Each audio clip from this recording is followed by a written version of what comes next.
Yo, yo, what's up, guys? Welcome back to day 2 of the 20K Airbnb Arbitrage Challenge. Excited to have you guys here. Today's going to be a ton of fun. We kind of laid the foundation yesterday. I'm going to pick back up where we left off. There were some questions that we had on that live. And even for myself, as we move with more certainty, I think heading into any new line of business that you don't know, like this reality I told you guys, the greatest thing about this whole challenge is I don't know anything about doing Airbnb arbitrage. Never done a single one of these. So it's good to be equipped with the knowledge and the know-how as you go out and start taking action, right? You don't have to wait until you know everything to take action, but it is nice to educate yourself along the way. So guys, thanks for being here. This is going to be a ton of fun. We should be live on Facebook. Sorry, my computer's right here. Facebook and YouTube. What's up? What's up? So we went over a lot of stuff yesterday. If you guys missed that, I was kind of going over the goal of what we wanted to achieve, the challenges, where we're going to find the properties, what we're looking for, and all the other cool things in between. How we're going to do this with no money out of our own pocket, and some other strategies we're going to implement along the way. The first strategy that I am implementing is finding a partner for my first couple of deals. So how many of you guys that are watching, or maybe you're watching this back on recording, I'd love for you guys to comment on the video. How many of you guys are already doing Airbnbs? How many of you guys already have Airbnb properties? Or are you like me and you've never done a single Airbnb arbitrage property? Right? We'd love to hear from you guys. I know my camera might be lagging a little bit because of the terrible internet connection here at our office, but we'd love to get you guys' feedback. Where are you at? Have you ever done any of these? I've never done an Airbnb arbitrage. So one of the biggest challenges getting started with anything is leverage and trust. In wholesaling, that leverage and trust comes from knowing other people, right? Knowing other people that are doing deals that can give you a proof of funds, or someone to help you close your leads, or utilizing someone else's credibility, or utilizing a title company saying, yes, we do these transactions. That's how you build trust and leverage. And that is no different. That's going to be no different for this challenge either. And the way that at least my strategy at least, and of course, I hope you guys follow this along, and I mean, I'm not holding anything back here.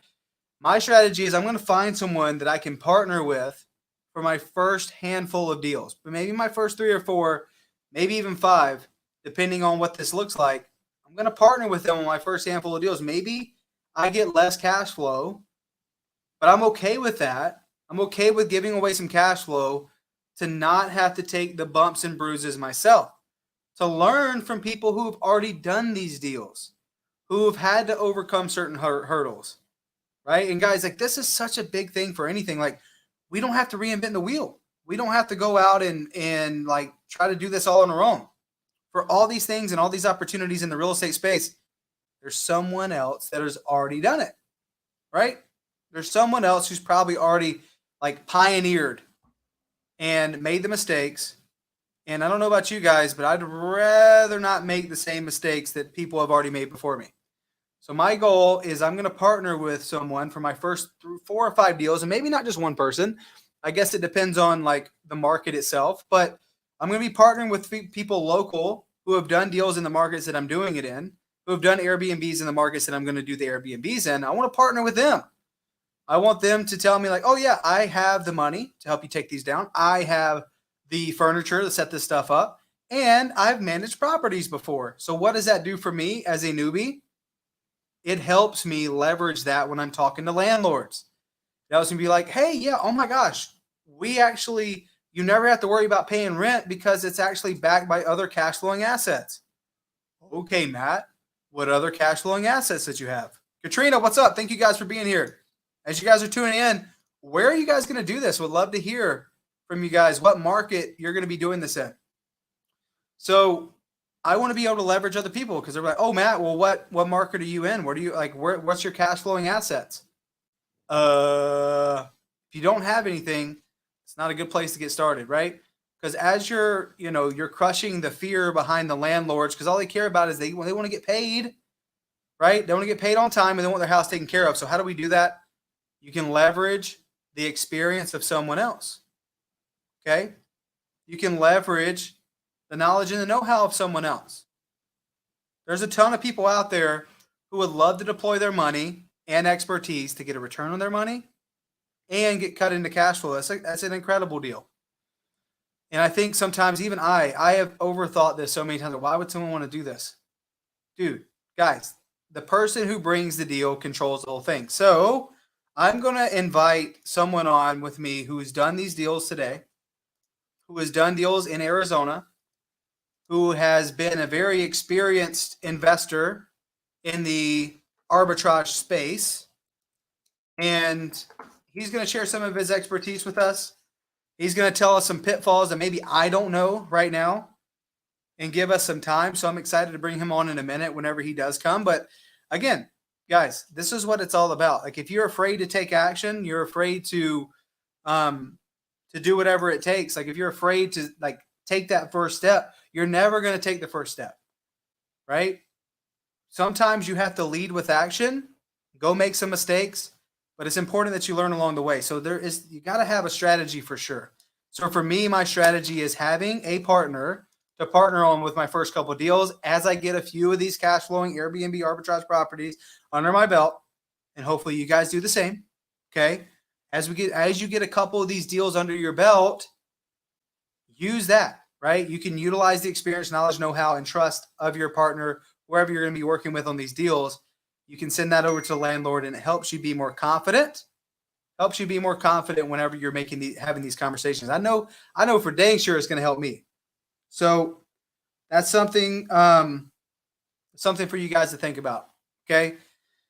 And again, what do they care about? They care about getting paid. David, what's up? Hudson Valley, New York, what's up? In New Jersey areas, possibly Florida. I actually just got back from Pace and Jamil meetup. Let's go.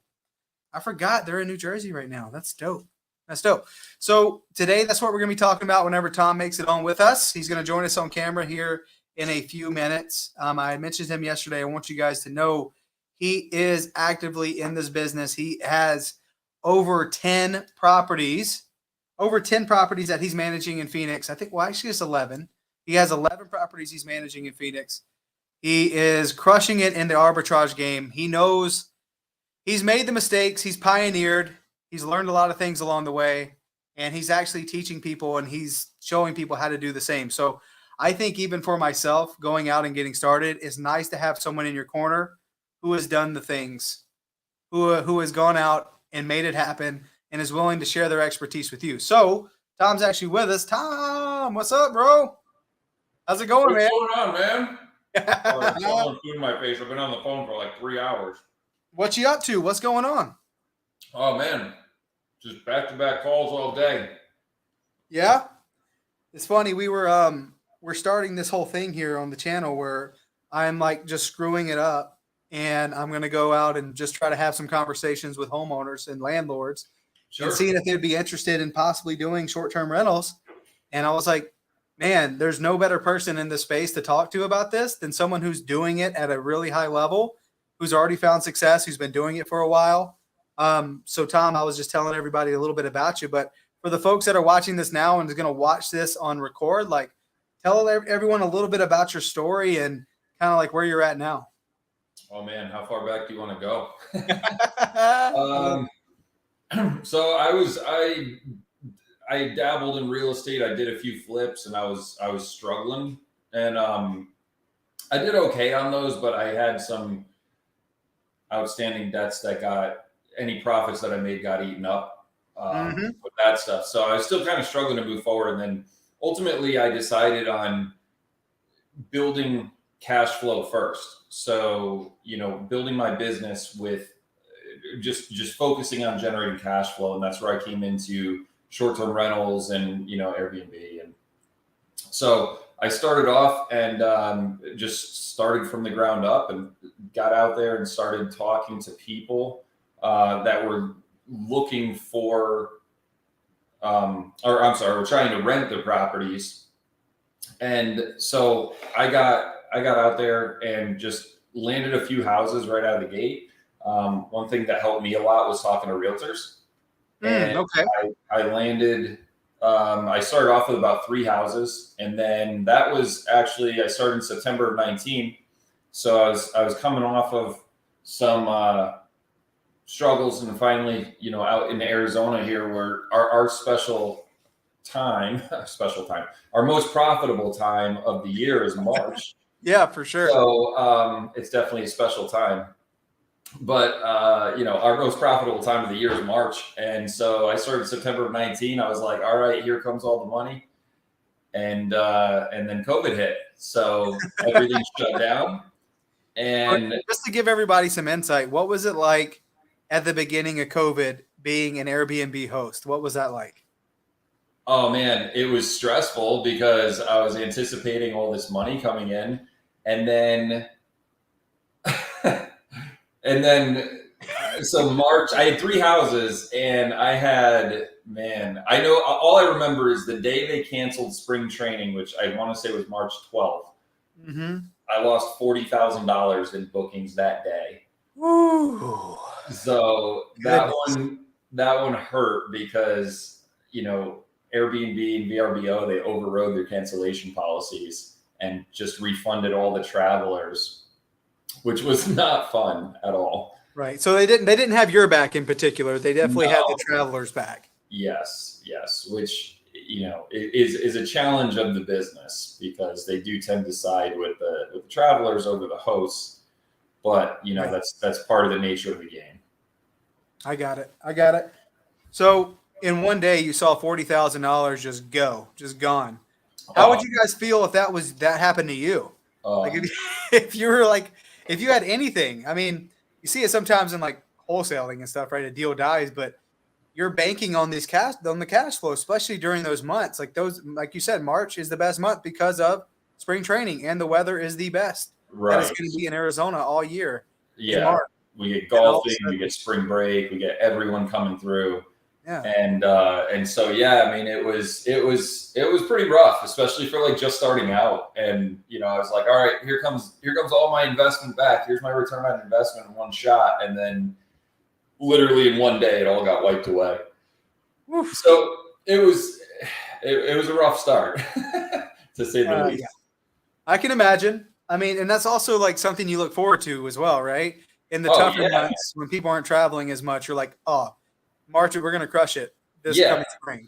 Yeah, especially in a seasonal market like Phoenix, when it's 115 degrees out here, we're hoping to break even. Right. So it's a very seasonal market, but there's other ones that are a lot more consistent. A lot of other markets around the country are a lot more consistent, where you can really anticipate a very steady, consistent income with the business. What are some of those markets? Some of the ones that I've looked at, I mean, Florida's really good. Dallas is a good market. I was just looking at Fort Wayne, Indiana, which is out in the middle of, not like it's not like super top of mind location. But that one, I mean, we can use different data sites to see what a market's going to look like and what it's going to look like seasonally. So, just looking all over, we can really narrow down or dial in what a market's going to look like as far as income, whether it's good to go there or whether it's not. And yeah, that makes sense. Mike says, how's Tennessee? You know anything about Tennessee? Have you ever looked at that one? I have. I actually just shot a video. I was researching Memphis. Memphis and Nashville are a couple markets that I want to go into, actually, because they're just slamming right now. Slamming. I love it. That's awesome. So I know, like, Tom, you've obviously grown a lot from those 3 doors that you had in like 2020. Like, what's happened to your business since then after, oh my gosh, the sky's falling, to where you're at now? So the sky was falling, and we sat vacant for about 5 weeks during that lockdown. Woo. Which was probably felt like 5 years. Oh man, it was brutal. It was, I cried myself to sleep most nights. But no, really, I sat back and looked at it, and a lot of people got angry at the platforms for not having their back, so they ended up leaving. And I kind of sat back and I was like, well, Airbnb is not going anywhere. They're $1 billion company, so in the meantime, while everyone's leaving, I'm going to sit back and just ride it out. And, I worked with the landlords that I had houses rented with, and they worked with me as far as rent and, working through everything. Everyone was really cordial as far as helping each other out. And that really got me through. And then, Arizona, we were the first state to reopen. So when really we were only down for about 5 weeks, where other markets were down for 5-6 months. And Right. But so I mean, looking at that though, that's 5 weeks of not getting any income on your best months. oh And yeah. also, I mean, you still got stuff to pay for, you know? Oh yeah, absolutely. Absolutely. So, I really just buckled down and focused on getting really efficient with my business. Right. But I was still really skeptical. So I didn't, originally when I started in 2019, my goal was to get to 10 houses, because at 10 houses, the average rule of thumb is 20,000 per month, or I'm sorry, 2,000 per month. So at 10 houses, that would be $20,000 passive income, essentially, and Yeah. $20,000 net per month was my goal. So, but then COVID hit and I kind of put the brakes on and wrote it out at 3 houses for the year. I still ended up doing gross that year. I did about 188,000 with 3 houses and missing our most profitable month. Wow. So So you almost grossed 200 grand on 3 houses. yeah, and that's that's With after a COVID. $40,000 loss. Wow. So I really just focused on getting good at it, and then Was it 2021. that your houses were the best of the best of the best of the best? No. That's the best part. Like and I Yeah, say that because it's like I know you told me that before. I'm like, that's just so crazy. Like yeah, how much is in this, and like it's not even necessarily just the house. I mean, obviously there's a lot of aspects to it, and you figured that out along the way. But like that's the craziest part to me. So you had 3, you grossed almost 200 grand, even without the best month. Slash, I mean, there was a residual effect too. Yes, you may have been down for 5 weeks, but there's also a period of time where just people didn't want to travel because they still didn't right, know, and it was also still kind of hard to do it. right. And honestly, actually, if I'm being fully transparent, 2020, it was really like 2.5 houses, because one of the 3 that I had got shut down because when we reopened, everyone came in and was partying like crazy, and the neighbors got me kicked out of the house. So, No. I there was actually about 4 months where I only had 2 houses, or maybe like 3 months that I only had 2 houses, and then I ended up moving and I converted my house into Airbnb. So it I was, love it. I we love still it. did good, but yeah, you run those risks, and especially like coming out of COVID, man, everyone was just going nuts. It was crazy. Like I did a reservation where it was like, they'd have like a picture of like a grandma and like 2 grandkids, and they'd be like, oh, just coming in with the kids, and there'd be a booking for 4 people, and then like 20 cars show up, and you're like, shit. Oh my God. So reporting that for sure. Yeah, yeah. I mean, I'd vet people out as much as I could, and they'd show up, and I'd just be like, "Come on, man, really?" Come on. Jeez. So you had So 2.5 houses for 2020. yeah, And then I'm assuming 2021, you're like, let's ramp this thing up. yeah. Well, I was still a little bit skeptical and cautious at the beginning of the year, so I ended up taking on 8 more houses in September of 2021. So I spent the first, 8 months just still kind of riding smooth with 3 houses. How in the world did you set up 8 houses in 1 month? So I acquired someone else's business. Was how that's Cool. That is so cool. yeah. So it's actually a crazy story. Let's hear it. We got time. I want to know, just so everybody Right here has so context. you talk about speaking things into the universe, right? Like, Mm-hmm. so I literally, when I got started, I worked with a mentor, and I started up, and there was another couple in Phoenix that started up at the same time as me.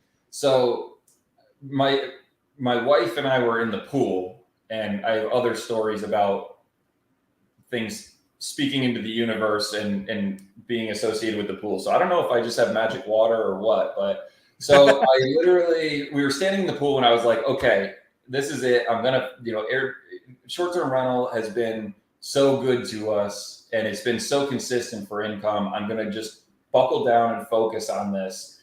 And for the next year, my goal is to open 6 to 8 new houses. Mm-hmm. So by this time, this was in August of last year. So by this time next year, I want to have a minimum of 10 houses total. And that's where we're going to, that was my original goal. You said this in August of 2021. August of 2021. No joke. I get out of the pool, dry off, walk inside, and I grab my phone and there's a text message waiting for me from this other couple. Hey, we have 8 properties, turnkey. We want to get out of the business. Do you want to buy it? And what? I swear on my life, that's how this happened. And I literally looked at my phone just dumbfounded. And I was like, you've got to be kidding me. Like I was fully 100% committed to it. And it just I don't know that's the universe. All right, he's serious. Let's make this happen. That's crazy though. Why do they want to get out of the business? They just didn't want to manage it? Well, yeah, they were managing it really poorly. So they had another business that exploded during COVID and they were making I think it was 15 million at that time. And with 8 houses, it was supposed to be like a hobby for the husband and they were just managing it really poorly because he wanted to go work on his farm in Utah and be off the grid. So they were we're not doing well with this. And it's just, with our other business, we just don't really want to deal with it anymore. So we need somebody like you to take it over. Oh, that's so cool. So for everyone watching, and I'm curious too, because I don't even know how this works. Because I'm treating this as I'm a complete newbie.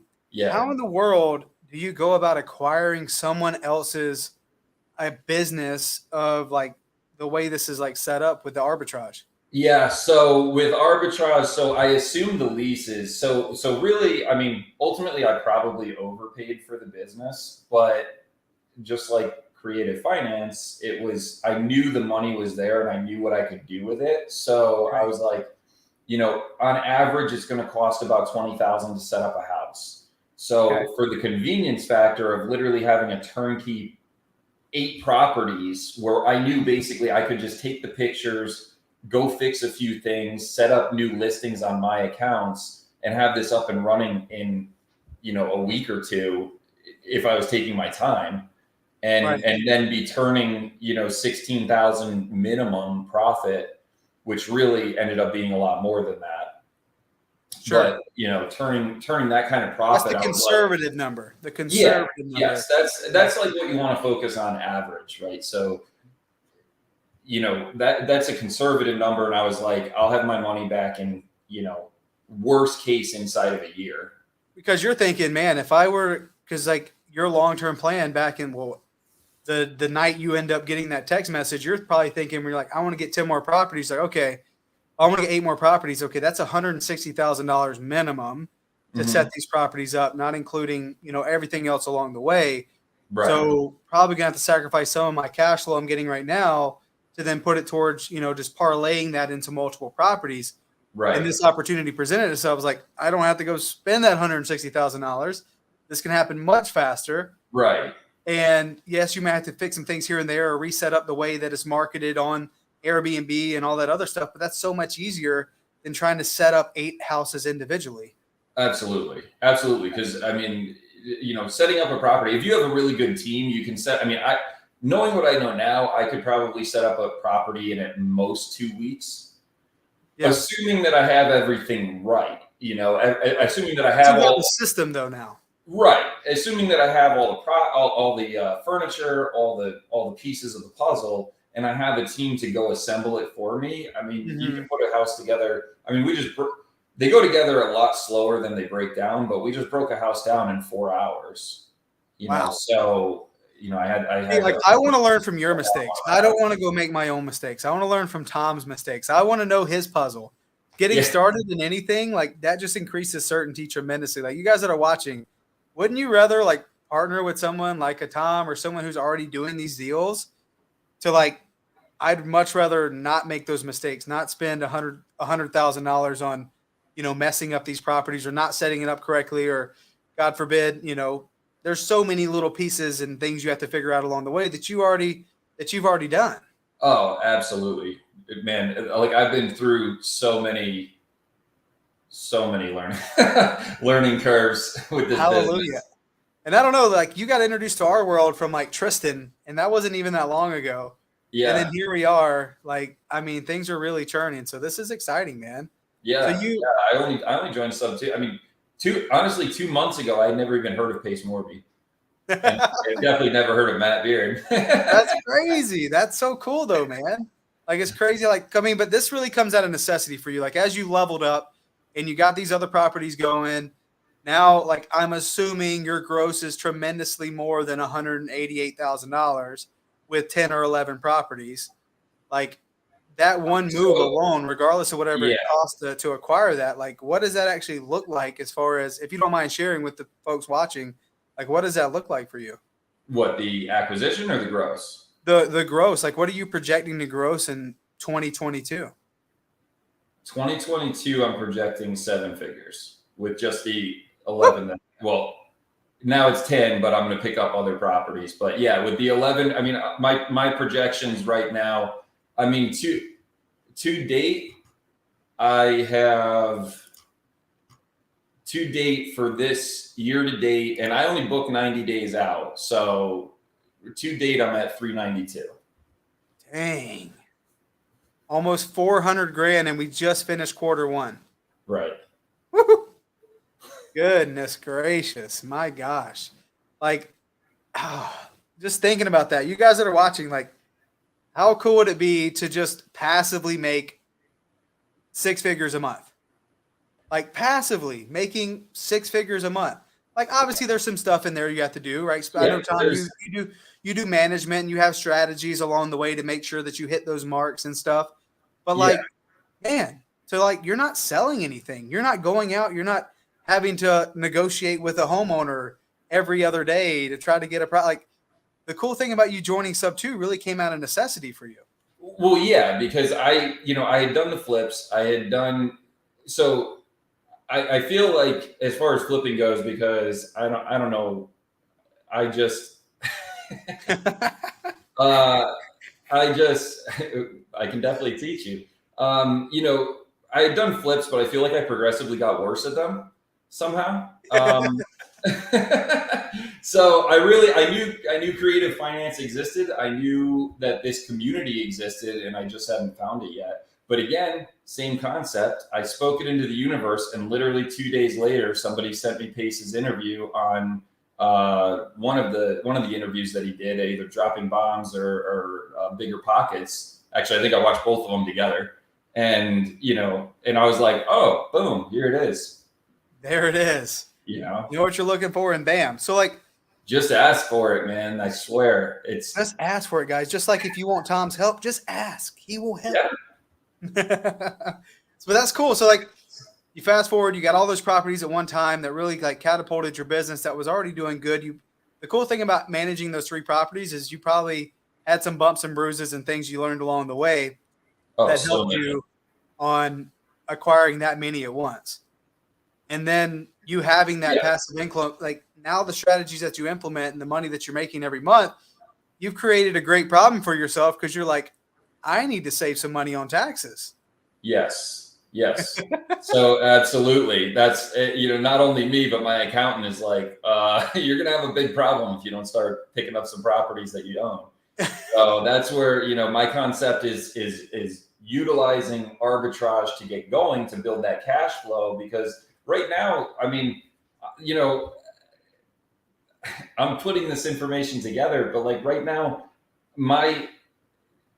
some days I sit back and I'm like, man, I could literally just coast, just do nothing and make 40 grand a month. And but I'm just not driven that way. But I sometimes I just sit here and I'm like, man, what am I doing? I'm putting so much pressure on and like building bigger and bigger. And like, that's just how we're driven. Waking up with night sweats. You're like, if I do absolutely nothing, I'm still making 40 grand. Okay. That's nice. Yeah.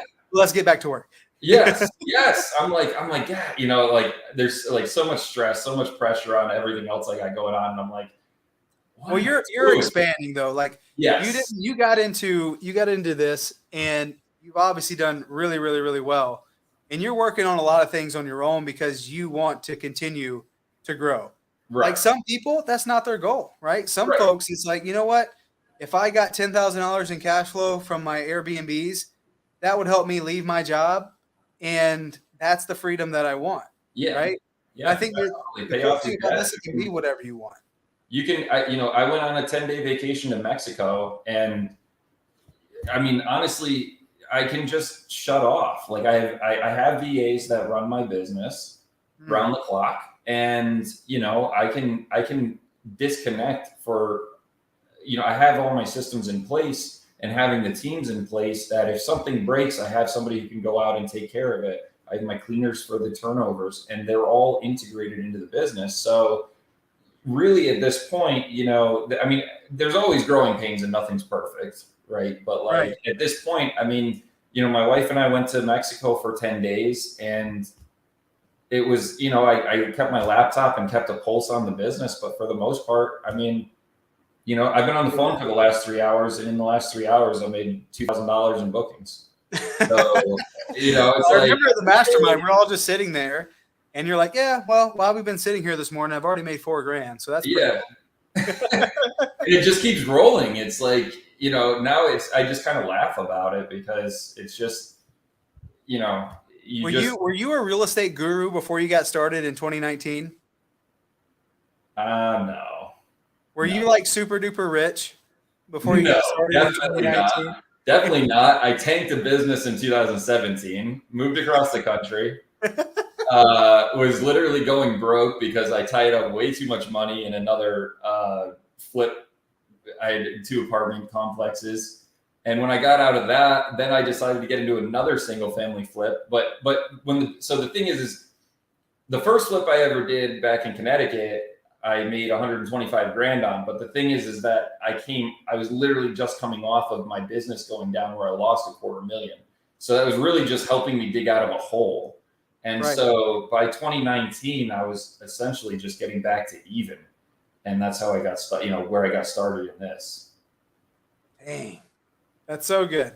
Because I Yeah. think a lot of times people like there's a lot of fear around like, well, Tom did it, but maybe he had a bunch of money to invest, and that's why I can't do it. But one day I hope to be like that. It's like that's not the case, dude. No, Like no. you just got to do it. You gotta be a little risk averse, but Yes. you gotta just trust the process, like trust the system, because that's the thing. Even once I got started in 2019, there is a bit of a ramp up period with new listings. So Yeah. while you'll get you'll get a listing on, and you may get an immediate booking, especially new listings tend to get longer bookings because the calendar's wide open. So all of a sudden you'll have somebody looking for a month-long booking, and boom, your listing pops up. And there's strategies that you got to be careful of with that, because Airbnb loves discounters, so they like to throw these 20% discounts that you're not expecting. And when that month-long booking comes in, and I'll teach you from experience that when that month-long booking comes in, while it's exciting that you got a month-long booking, then you go look at the details and you're like, oh, That 1 month just actually cost me a bunch just by that yeah, one. So, see, that's the little stuff, Tom. That's why I don't want to mess up. I don't right, want to make these mistakes. I want to learn from someone who's already done it. right And I on. think that's probably the best part about you, because you don't like put yourself on a pedestal. You're like super accessible. You're easy Yeah, to talk to. Like people can learn from you. I know you've been really working hard on putting something together that you're going to be teaching other people how to do this. Is that still the case? absolutely, man. That's what, Wow. in sub 2, I want to do this challenge. Yeah, I have it going on just in general, but in sub 2, I want to, really what my goal is I want to see Airbnb and VRBO dominated by sub 2. Let's I go. want to see all these bookings, because the thing is there's 4 million hosts. All right. So I'm a numbers guy. There's 4 million hosts on Airbnb. Probably about 3.9 million of them at least don't really know what they're doing or know how to optimize efficiently on the platform. Sure. Right. And then you're talking about worldwide. So when you break that down, like there's so much opportunity, man. There's even in Phoenix, right? Like Phoenix, I think we're gaining there's like 100 new listings a day in Phoenix right now on Airbnb. Jeez. It's ridiculous. But so if that's the case, because a lot of these groups that I'm in, a lot of people say, oh, Phoenix is too saturated. Well, how am I still dominating the market? Right? Like, how am I still outperforming 99% of this market if it's getting saturated and we're getting that many listings? I feel like the people who say anything is saturated are the people who are sitting on the sideline. Yeah. You know? And it's the scarcity mentality. Just learn how to be better. Yeah. Learn how to be better, guys. You heard it here first. I'm Tom Swan. Don't say sorry, just change. Absolutely. Absolutely. Just improve, everything's improvement. So like as we go through this, like obviously you've done really, really awesome, and you're continuing to partner with other people and share your knowledge and being super duper open about that. My goal is to get to $20,000 in cash flow during this challenge. Yeah. What pitfalls do I not see that you have learned along the way? Because I'll tell you right now, anything that I get in Phoenix, I'm bringing it to you, and I'm saying, Tom, let's do this thing together. Sure. But like, what do I not know? Like, I don't know that I don't know. So a lot. There's a lot. That's what I'm saying. So a lot. One thing, That's why it's important, guys. yes. So one thing I'll say that a lot of people, there's a lot of misconceptions. So one thing I'll say is you don't need a super nice house. All right. I kind of like, I don't say this to brag, but I kind of like don't like saying it, but my most profitable house is not the nicest house on the block. I'll put it that way. Like, I love that. That's awesome. Are you kidding me? It needs renovation for sure. And the landlord just really kind of neglected it for a long time. So it's got some issues and it needs some love. It needs some love. But that house cash flows, gross is about on average $8,500 a month for me. Wow. And and that's an average across the board, right? So we're talking about the highs of March and the lows of July and August. So, average all across the board is about $8,500 a month. And it's, so you don't need a super nice house, because a lot of people go in and they go, oh, anytime I'm talking to people, they go, man, you're doing that much money. You must have really nice houses. And I'm like, that's what I would think too. It's like, I need to have the best finishings. I have to have the best amenities. I have to have all these things. Yeah. To get the most out of the rental itself. And you're saying that's not the case. I'm not. I don't buy that at all, and I prove it because I love it. It's not. I'd say out of my 11 houses, probably 8 of them are average or a little bit below. I'll put it that way. I'm like, I don't know if I should say this, but they're okay. I don't want to say go out and get like a dump, but average houses are your bread and butter, because a lot of people. Okay, so the other misconception I'll say is everyone thinks, when they think of Airbnb or VRBO, they're thinking of vacation, right? Vacation rental by owner. But there's so many other reasons that people rent these houses. So, I get people for funerals, family reunions, construction crews coming into town to work on, the roadways or the electrical lines. I get people for traveling little league baseball teams. I get people who are displaced out of their houses because of insurance claims. I get people who are, they're having a family or friends come into town. They live in an apartment. They want to rent a house and have a pool for a weekend or a week. You get people for all different walks of life. And so it's changing that mindset from it's only vacation. And that's also where, not necessarily Phoenix, because we are a high vacation destination, but somewhere like Fort Wayne, Indiana, that, not many people are going to Fort Wayne, Indiana to vacation, but I was looking at the numbers there and I was like, I might need to get some property in Fort Wayne. Right. Because there's probably not that many properties to compete with. Plus, there is a need for that in general. Like, otherwise you have to go to a motel, hotel kind of thing. Right. Right. And that's what we're competing with, really. It's hotel, you know, it's hotel accommodation to a certain point. Some people think that they're staying at a hotel, and that's one of the learning curves that you have to deal with people who are thinking they're at a hotel. Like, I just had a pool pump motor go down yesterday, and these things happen, and the people are like, well, this is unacceptable. And, and I'm like, well, I'm sorry, it's a house. Like, these things happen, Right. Unfortunately, that's part of the game, part of the deal of, dealing with these, and let's work through it. But if, I've stayed in hotels where the pool's been down too. Right. 100%. Or, during COVID or after COVID, there's still restrictions on every amenity Of course. possible. Like, Yeah. you go pay for this all-inclusive resort and you can't get into half of it because they're like understaffed, or they can't pay to have the pool open, or they can't pay. It's like it affected everything. Yeah. So those are some of the misconceptions. The last one, I lost my train of thought. But no, I was just looking at some of these comments too. How do you net 8,500 off of a not so nice house? Is it a location deal? Is it like next to some crazy spot, or is it just like just a good? That one's it is a good location. There's tricks to the game, but there's it is fairly close to the TPC, the golf course up there. It's north, like Desert Ridge area. But that's still. It's not anything special. Like, TPC is 1 month out of the year. That's what I'm saying. It's like it's not even. Yeah. Exactly. It's not anything crazy. So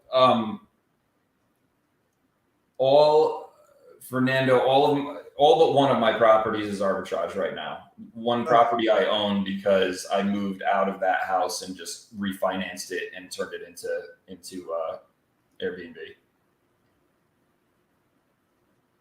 Yeah, the regular guy. I love the name. I'm just a regular guy too, man. That's the beauty of this. You talk about putting people on a pedestal. Like, I don't want anyone to look at me that way, because I'm just a regular guy. Like, I just figured out my niche. I got really good at it, and I got focused. Like, I finally turned off shiny object syndrome, got focused, and my income skyrocketed. There you go. Napa, California as a whole is tough, but it's every area is different, and I could But yeah, I'm sure you like developed some little things along the way of like strategizing on how you position the property to the market, which probably helps a little bit on making sure it stays booked and squeezing out every dollar on these. But like, you've learned from not just having one property, because the reality is, like you said, there's millions of people on that platform that maybe they only have one or two, and they're not really optimizing because they don't know what they don't know. Right. And also there's people who, are snowbirds, and they only rent their house out for 3 months out of the year, and they're just looking to make a couple extra bucks and all this stuff. But, the ones who do this as a business, and it's a really good business, it's a great way to get started, especially with real estate in general. I mean, my long-term goal is not arbitrage, but it's a great model to generate cash flow quickly and be able to get started quickly, because you can sign a lease today and go load up the house tomorrow. And I can even show you how to get free rent. Let's go. Get started, and you can start up today and be making money in a week or two. Incredible. That's just, I don't know. And for me, like, you looking at, like, normally the exit out of a 9-to-5 job, or exit out of like a professional, like even like a 6-figure producing, professional trying to get out of their job, it's just tough. It's tough to do that, to go full-time into real estate. But like, you have a business model like this to where, Tom, like, how many hours do you spend on your business every single day? Did you say hours? Okay. I love this question, because that's usually my response. Because I mean, literally, once you have it all set up and automated, I mean, other than a few messages here and there with either my virtual assistants or occasionally a guest message, for the most part, I'm working on my business like less than 30 minutes.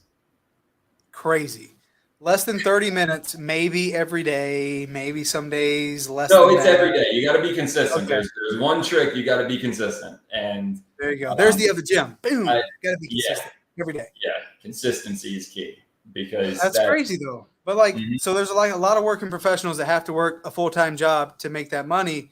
You're making that about a month now, and you're spending 30 minutes every single day on your business. But like, that frees you up to do whatever the heck you want. If you wanted to go get more creative finance deals for tax purposes, taking more deals down, because I know that was a conversation we had. That's where you're at. You're like, I want to own more of these properties now, just yeah, to kind of offset some of the taxes because I'm making so much money. right. Like, how great of a problem is that? It's like, Yeah, hey, but you're not so constrained to a high income producing job. Like you have right, the income to now decide whatever you want to do, right, right? And right. you're an ambitious person, so you're like you keep striving and saying, "I want more, I Yeah, want more, I want to, I want to help more people, I want to coach more people."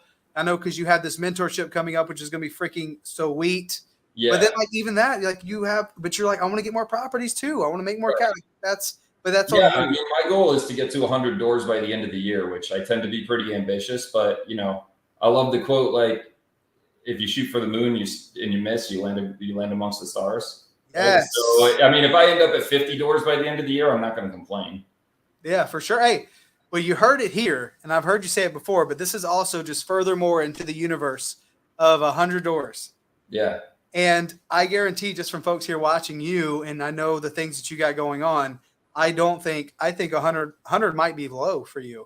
I'm leaning that way, but I don't want to get Yes. overly optimistic. I live in this optimistic land up here. I know, I know.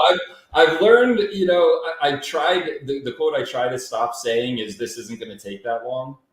Yeah. I tend to be overly optimistic. I'm like, oh, this will take 10 minutes. And it's like 4 hours later. I'm like, Right. oh, come Oh on. my goodness. Like setting up a property, that's why it pays to have other people do it. But in the Right. beginning, if you don't have the money to do it, then you're going to spend the time to do it. And that's what, setting up my first property, I think my first property took about a month to get set up.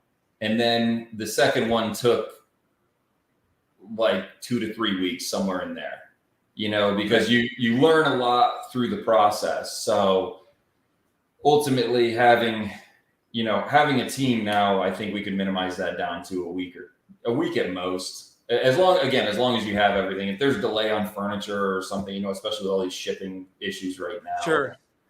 You know. Yeah. Well, I don't know, man. This is exciting. Like I said, I'm starting brand new. I don't know anything. I'm definitely going to be utilizing your knowledge and your expertise. Anything that I get in Phoenix, I'm bringing it to Tom Swan. I'm like, please, let me learn from you. Let's do some deals together. I love Cash it. flow here, please. I don't I even love it. care. Let's do You it, know? man. Yeah. So So this what's is 6 months from now? September? yes. April? Well, yeah, basically the end of September is the goal. Okay. So October 1st is the goal. We're going to get you to 20K a month.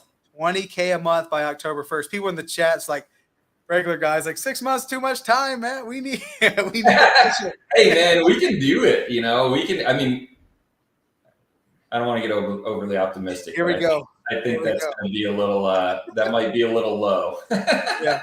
Hey, but we're gonna do it, man, and I'm excited. Yeah. Like I appreciate you coming on here, and I know you just got off like a really long phone call, and you got a lot of things that you're working on. Yes. I appreciate you taking some time and coming here because I know there's gonna be a lot of people who watch this back and is gonna get a ton of value from it. Yeah. Guys, let's give some love to Tom. Donna, thanks for being here. Tom, just appreciate you so much, man. Thanks for coming in, and I know me on, I'm going to really be leaning on you during this challenge, or maybe times where I just text you during the live as I'm like looking at properties and trying to do some prospecting. Love to get your expertise. You're probably gonna be like, no, Matt, that property sucks. Don't do that. But like, I'm going to learn, and I'm going to really be leaning on you, man. Yeah, absolutely, man. That's what we're here for. I mean, like I said, this community's been amazing. I don't know if I think this live stream's outside of sub 2 also. So if anyone's not in sub 2, you're missing out. But you're totally missing out. I mean, I came into this, I needed a network, and I have been more than blown away by this community. That's what really, this I don't want to call it a course, but I don't know. I guess it's a course, right? Yeah, it So is. it's going to be a course, but this is, I ultimately I want to give back as much as I can, and like I said, I want to see all these platforms dominated by sub two. We can there's so here's the thing. I go back to the being a numbers guy. And I know we got to close up here, but being a numbers guy, I looked it up the other day, and I think there's like $5 quadrillion estimated out in the world. So Damn. I'm like, dude, if you get like 1/1,000,000th of 1% of that, you're gonna be like, that's like Bezos. So that's enough for everybody. Yeah, there's plenty of pie for all of us to eat. So I don't want to keep all this information to myself if I can help everyone else get out and build some cash flow, relieve some pressure, and get off, get started. And then, then you can go out. And that's why I'm going to call this whole thing arbitrage to equity, because that's what we're going to do. We're going to start with arbitrage and build towards equity. Let's go. And there might be some stuff that we do along the way where I'm going to try to negotiate with some of these landlords to see if they'll at least give me a lease option. Yeah, man, that's a great segue. That's a great middle ground. If you can't close the deal, if you're still out trying to get creative financing, you can always lead towards the lease option. And if somebody's really hard headed, you can always say, hey, can I at least rent your property? Yeah, there you go. Arbitrage. We're already talking to these people. We're already doing the thing. It's just like adding just like sub two and creative finance. You're just adding another tool to your tool belt. Absolutely. And another exit strategy for you guys to get even more creative. Yeah. So, brother, I appreciate you, man. This was a ton of fun. Like, right. Tom, how do they reach out to you? Like, how do folks reach you, or like if they want to like get some more information or talk to you? I mean, you can hit me up on Instagram. You can follow me on Facebook. It's Tom John Swan. My Instagram, I had to put my other Tom John Swan is in purgatory, so I put the underscores in there. But I need some help on Instagram. But yeah, hit me up, shoot me a message, and I promise I'll get back to you at some point. I may not get back to you right away because I'm getting a lot of those messages right now. But hey, I will definitely get back to you. You're literally putting yourself out in front of the community and saying, "How can I give you guys more?" Yeah, and people bro. So grateful to have you in this community. This is this relationship that I'm just honestly, I haven't even known you that long, but I just feel so good about it. I'm just grateful to have you here. Yeah, man. I haven't known anyone that long, but everyone, honestly, I mean, I said this after Mastermind, and I've said it before, I walked into a community of complete strangers of, 50,000 in the free community, 4,000 in the inside sub 2 community. And I feel like I've known most of these people all my life. Everyone's been so welcoming. It's like the most incredible community I've ever been a part of. And, just like I said this after Mastermind, complete strangers want to see you succeed more than your closest friends and family. And it's relieving. It's rewarding. It's just an incredible feeling, man. Yeah. And we're all friends here. We want to see each other win because we get it. Yes. We understand it. That's what I tell everyone here who comes to the office or watching this channel or other real estate investors. I freaking love it. I'm obsessed. Yeah. Because we get each other. I can't even go home. I can't even talk to my wife about this because she doesn't understand. Yeah. Right? It's like a click. It's I don't know. It's crazy. And it's just so much more fun when you get to do it together. Absolutely. So on that, absolutely. And growing with like-minded people. I mean, it's a really great community. That's all I can say, man. I can't praise it enough. Tom, brother, I appreciate you, man. Thanks for coming in and spending 50 minutes, almost an hour with us, brother. I appreciate you. And we'll have I'm sure some people will be reaching out, guys. Give Tom some love. Tom, thank you so much, man. Guys, thanks for tuning in. If you get value from this stuff, you get value from the channel, please think about subscribing because we're doing more of this as we go through this challenge, getting us to $20,000 in passive income before October 1st. Thank you guys so much. Let's see you next time. All right. Have a good night, brother.